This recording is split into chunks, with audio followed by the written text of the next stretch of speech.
Hi, I'm Ronnie Garrett, editor for Airport Business Magazine. In this installment of Boyd Bytes, Michael Boyd predicts major changes in the way general and business aviation is applied in the United States and across the globe. Let's take a look at what he has to say. What I want to talk about today is general aviation and the changes that are going to take place in business and general aviation.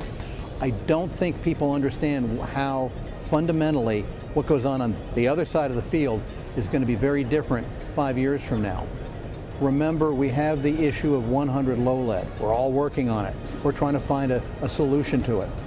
The reality is when we do find a solution to it, some airplanes are not going to be in the sky anymore because they're not going to be able to fly on almost anything else we're going to come up with.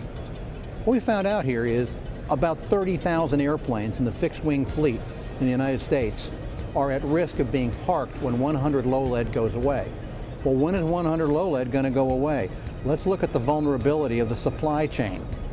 If you take a look at this slide number 1 here, it shows you that the production of 100 low lead from 2000 to 2011 dropped by about 25%, which means the supply chain is drying up, the usage is drying up, and at some point in time it's going to get so expensive to produce it, and so few producers, we're just not going to have it there. Regardless of environmental concerns, it is going to go away.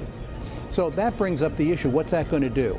And what we found in our forecast was, if you take a look at slide number 2 here, it shows you how the FAA is projecting the growth or the changes in general aviation, and what we're showing right now with the elimination of 100 low lead over the next 4 to 5 years. 30,000 airplanes are going to come out of the system. Write that down. 30,000 airplanes are going to come out of the system. Of those 30,000, they're virtually all going to be at the entry level, the recreational level, the ab initio training level. And what that means is the entire revenue streams for a lot of airports is going to change. What that means is rural airports that depend highly on that sector of business, you're going to find yourself looking for other revenue streams because that Piper Tripacer is not going to be in the sky in 5 years, most likely. So what that also means is how general aviation is applied in the United States and what it means is going to change. So going forward, keep this in mind that we have a situation where general and business aviation are going to change the entire mix. Now, by the same token, if you take a look at slide number 3 here, over the next 20 years, we're going to see more and more turbine and turbojet aircraft come into the mix.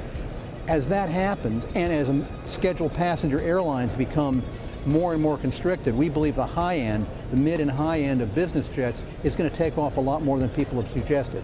And what that means is, at some point in time, we're going to have a smaller GA fleet, a smaller BA fleet, but the revenue streams are going to be much, much stronger. And that also means if you're a supplier, remember the U.S. is not the only game in town.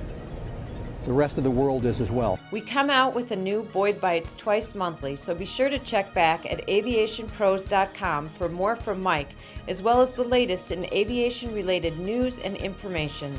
Thank you for your interest. Have a wonderful day.